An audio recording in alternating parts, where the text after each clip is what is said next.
What's going on, guys? Before this video starts, I just want to tell you how appreciative, I don't fucking know, how happy, thankful I am, I should say, for all the support I've been getting on my YouTube channel lately. Cause I'm a very small channel, and the amount of views and support and comments and amazing feedback I get is out of this world for someone with the state of my channel. Usually with the channel that only has like 100 subscribers, you don't even get a comment or something on your video. But I feel like with this community Borderlands, you guys are just really nice, and I actually get a lot of feedback and likes and all that. And I mean, likes don't really matter to me. I could get a million dislikes on a video and I really wouldn't care, but just the comments is really what makes it for me. But anyway, today, so I'm going to tell you some details about what UVHM is for Borderlands pre-sequel. Some of you shouldn't know what this is, but there are some new details in the pre-sequel version. Also, our release date got changed, which is kind of good for the 360 players because we get it very early. How early? Well, the original release date for UVHM was December 16th, and let me keep in mind, this isn't the DLC, the Hollow Dome level 60 upgrade pack. This is just a free DLC that anyone can get, so it doesn't really do anything except add another play mode. So it's not even like 360 us players are getting anything. We're just getting something to mess around with. So if you play on Xbox 360, December 11th, that is a Thursday. That's tomorrow for me, actually. It is 12:12 right now when I'm recording this, so it's still like 2 days kind of. I'm just up because I can't sleep. But other than that, for PlayStation 3 and Steam players, it will be on December 16th with the level upgrade pack. So you're not really missing anything. If anything, us 360 players, we kind of just get I guess you could say an extra time to get some gear up. Other than that, we're not earning XP or anything.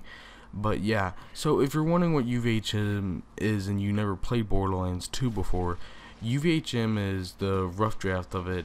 Harder difficulty with harder enemies. Their name changes up. They get harder. Someone just texted me. I'm completely sorry.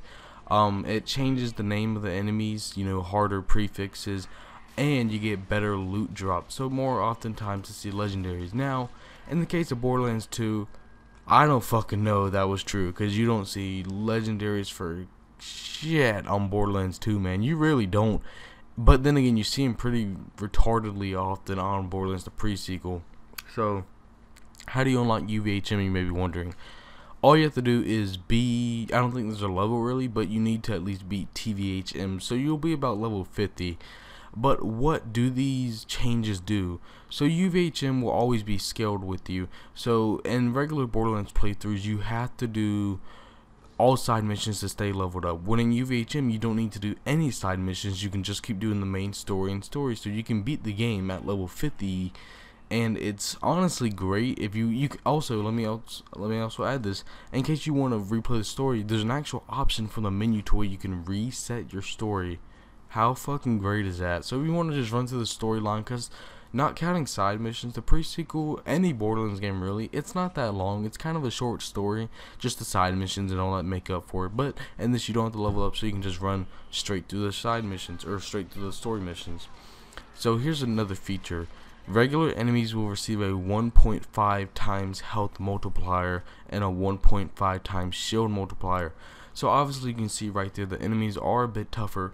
Now this may sound like kind of crazy. It's not even. I don't remember the exact number for Borderlands 2, but I think it was like a ×4, and that was fucking crazy. Also, something in Borderlands 2 that isn't in the pre-sequel is enemies' health would always regen, and that was garbage. It wasn't garbage, it was cool, but man was it a bitch. And you had to use slag. In this, you don't have to use any element, you can just kill, and it's great. It just makes the game harder, but you don't have to do certain things to kill.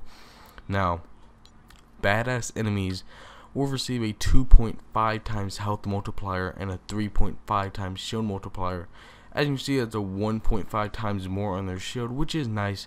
So they do make elements more usable in UVHM. They actually want you to use elements. So with this, I feel like I'm always gonna have to have a shock weapon. But if you're in the pre-sequel right now and you know what the game is and how to play in the best gear, you already use the shock Rosie if anything else. But if you don't have a shock weapon, you're always going to want a shock weapon on you to get rid of badass enemy shields.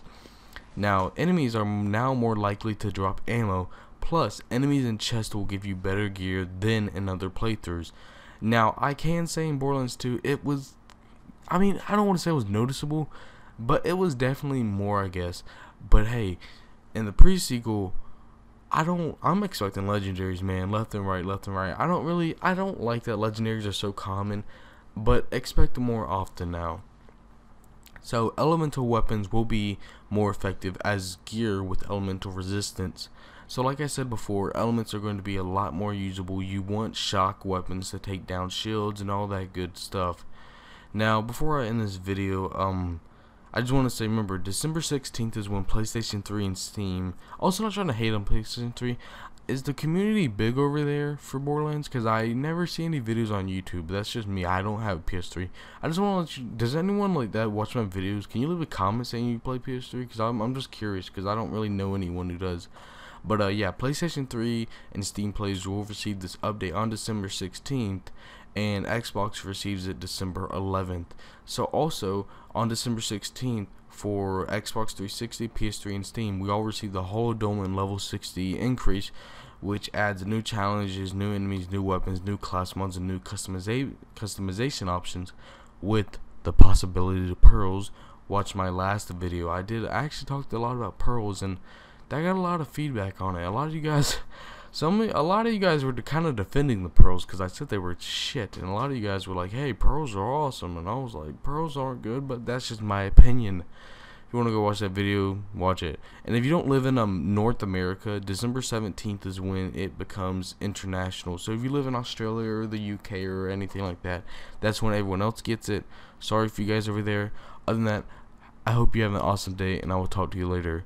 Peace out, Ace Town.